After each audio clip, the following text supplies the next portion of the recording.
یزید جامع مسجد دمشق کا خطیب ہے۔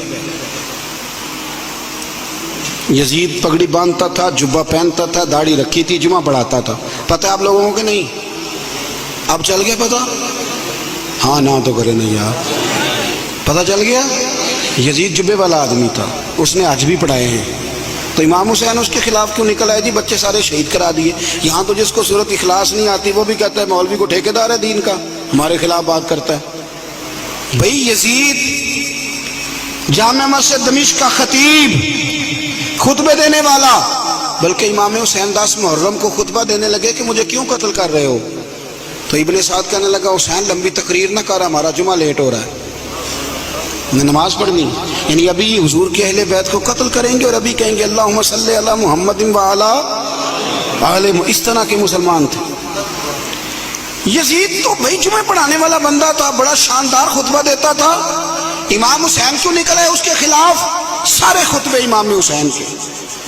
امام علی مقام ہر جگہ پہ یہ کہتے ہیں کہ چونکہ یزید نمازیں چھوڑ کے پڑھتا ہے، چونکہ میں نے اپنی آنکھوں سے اسے مدینے میں شراب پیتے دیکھا ہے، چونکہ رنڈیوں کا ناچ دیکھتا ہے، مجرا، گندی مووی، مجرے دیکھتا ہے، مجرے، عورتوں کا ناچ دیکھتا ہے، اللہ کے حلال کو حرام اور حرام کو حلال کہتا ہے، لہذا مسلمانوں کا حکمران بننے کے قابل ہے۔ اور امام علی مقام نے فرمایا، خطبے میں فرمایا، یزیدیوں تم مانتے نہیں کہ وہ شرابی ہے؟ تمہارے دل گواہی نہیں دیتے کہ رنڈیوں کا ناچ دیکھتا ہے؟ اور یار میرا تیرا یارانہ ہی سارا شرابیوں سے ہو، رات کو گندی مووی سے موبائل بھرے ہوئے ہوں، ملت کے جوان عورتوں کے کالج کے سامنے کھڑے ہوں، بیٹیاں سکول چھوڑ دیں کہ بچے تنگ کرتے ہیں، اور 15 بچیوں کے نمبر موبائلوں میں بھرے ہوں، اور دعویٰ تو کرے امام حسین کی محبت کا، امام علی مقام کے پیار کا۔ میں ذمہ داری سے کہتا ہوں، جو بے حیائی کرتا ہے، فحاشی پھیلاتا ہے، گند کو فروغ دیتا ہے، قیامت کے حضرت عباس اس کا گریبان تھام کے میدان محشر میں کھڑا کر لیں، حضرت علی اکبر اسے محشر کے میدان میں کھڑا کریں، پوچھیں گے ہم نے جوانیاں لٹا دی شراب کباب کے خلاف اور تمہاری راتیں اس کے ساتھ بسر ہوتی رہی؟ دوستی قاتل سے بھی، مقتول سے یارانہ بھی، دیگے امام حسین کی پکانا اور پرموٹ یزید کی سوچوں کو کرنا، نظریں بھی گندی، باتیں بھی گندی، گفتگو بھی میلی، اور صبح و شام باتیں بے حیائی کی، اور تذکرے امام حسین کے ہم سے نہ رقم ہوں گے قصیدے یزید کے، ہم لوگ تو حسین کے سیرت نگار ہیں۔ ایک دروازہ کھٹکھٹاؤ، ایک، ہم مومن ہیں، مسلمان ہیں، خبردار یہ گند من سارا ڈیلیٹ کرو، ہمارا اس سے کیا لینا دینا، اور یہ گند ہمیں مائل بھی نہیں کر سکتا۔ ہماری آنکھیں تو بڑی کھری ہیں، یا قرآن دیکھیں گی یا مصطفیٰ کا گنبد خضرا دیکھیں گی۔ اس گند من نوجوانوں، پاک جوانی اس کی ہوتی ہے جس کی جتنی زیادہ اللہ نے اسے قوت دی ہو اتنی پاکیزگی بھی دی ہو، جو ہر جگہ میل کچیل کرتا پھرے، ہر جگہ۔ وہ بھی کبھی محمد بن قاسم آئے یہاں لڑنے کے لیے، تو ایک دن صبح ایک بزرگ سے ملاقات ہوئی تو بڑا پریشان محمد بن قاسم۔ تو بزرگ کہنے لگے بیٹے کیوں اتنی ٹینشن ہے؟ کیا؟ کہنے لگے جناب نہ تو ہمیں ہندوستان کی زبان آتی، نہ رستوں کا پتہ ہے، راجے دار سے مقابلہ کیسے لڑیں گے؟ انہوں نے کہا تو ہمت کر، میں دعا کروں گا اللہ مدد کرے گا۔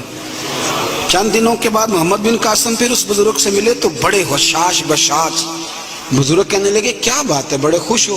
کہنے لگے بزرگوں پتہ کرا لیا، 2 گھنٹے سے زیادہ میرے مقابلے میں کھڑا نہیں رہ سکتا۔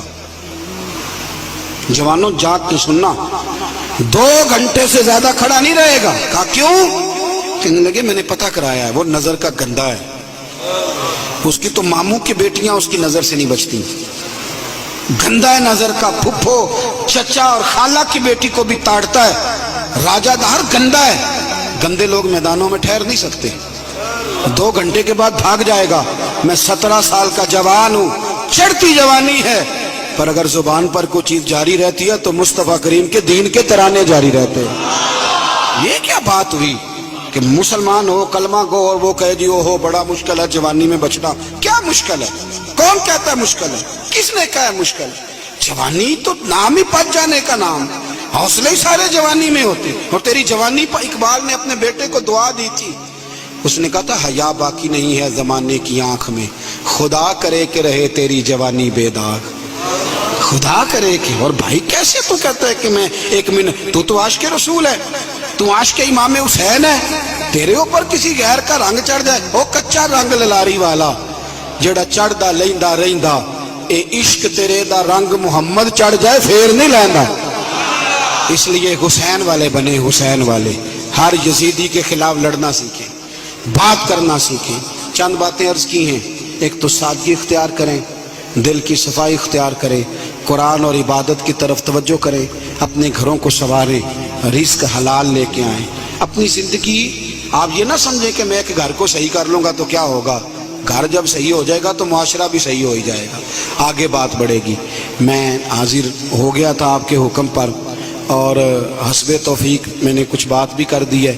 جب آپ لوگ دوڑتے ہیں نا ملنے کے لیے اور کئی دفعہ گرتے بھی ہیں تو بڑی شرم سی محسوس ہوتی ہے کہ ہمارے لیے لوگ بیچارے اتنی تکلیف کر رہے ہیں. تھوڑی مہربانی فرمائیے گا, کچھ الرجی کا مریض بھی ہوں, زیادہ گرمی برداشت بھی نہیں کر پاتا, آپ تھوڑی مہربانی فرمائیں گے, مجھے اجازت مل جائے گی؟ نہیں جی مندے نہیں بے تسی, ہاں تو کر دو, مہربانی کرو.